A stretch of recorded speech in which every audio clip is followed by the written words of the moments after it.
Assalamualaikum warahmatullahi wabarakatuh. Pemirsa, jumpa lagi dengan saya, C. Piriana dari Program Studi Teknologi Pendidikan. Saat ini kita akan membicarakan sebuah topik yang penting untuk kita pelajari bagi para pendidik di satuan pendidikan maupun di perguruan tinggi, yaitu literasi ICT dan media pembelajaran. Mengapa topik ini dianggap penting? Seperti yang kita ketahui, saat ini kita sudah berada di era revolusi industri 4.0, momen yang menyertai di abad ke-21.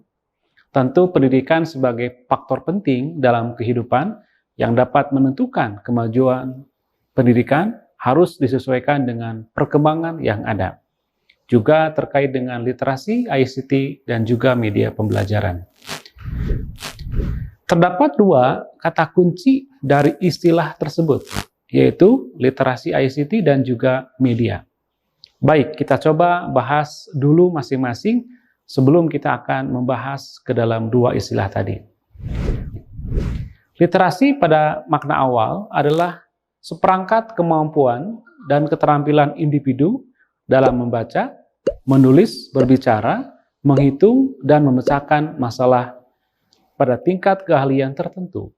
Istilah literasi identik dengan kemampuan dalam berbahasa, namun saat ini penggunaannya menjadi luas, sehingga kita sering mendengar istilah literasi media, literasi informasi, literasi digital, literasi keuangan, dan juga lain-lain.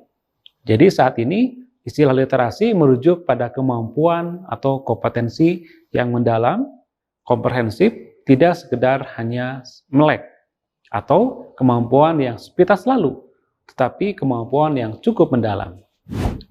ICT sendiri memiliki terminologi Information Communication Technology yang saat ini lebih akrab disebut dengan TIK, merupakan teknologi yang penting di abad ini.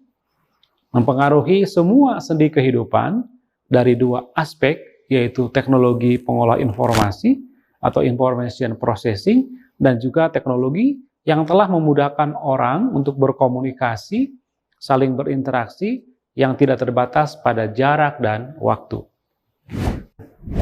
Teknologi ICT saat ini telah menjadi faktor utama untuk kemajuan baik itu pribadi, organisasi, perusahaan, bahkan negara. Keberadaannya tidak lagi dipandang sebagai pelengkap atau supporting saja, melainkan sebagai tulang punggung terhadap kemajuan baik organisasi, bahkan sebagai daya ungkit atau leverage untuk segala bentuk kemajuan. Kita dapat mencermati dalam dekade belakangan ini bagaimana pesatnya pertumbuhan perusahaan telekomunikasi, sistem transportasi, semisal Gojek menjadi primadona di masyarakat, sistem keuangan berbasis TIK yang kita kenal dengan istilah Financial Technology atau Fintech sudah begitu sangat marak. GoPay, e-money misalnya. Dengan ICT, maka telah melahirkan contoh perusahaan Amazon sebagai perusahaan ICT raksasa di dunia, bidang e-commerce misalnya, dan Alibaba di Asia yang melahirkan orang-orang terkaya di dunia. Perkembangan ICT inilah yang kemudian menjadi perhatian serius dalam bidang pendidikan. ICT harus diposisikan dalam dua hal, yaitu sebagai tools dan competencies. Tools artinya bahwa ICT sebagai alat bantu yang dapat memudahkan belajar para siswa dan guru, menggairahkan belajar, memudahkan mencerna informasi yang sulit, memudahkan untuk terjadinya resources sharing, yaitu saling terhubung di antara sumber yang tidak terbatas, baik oleh jarak dan juga waktu.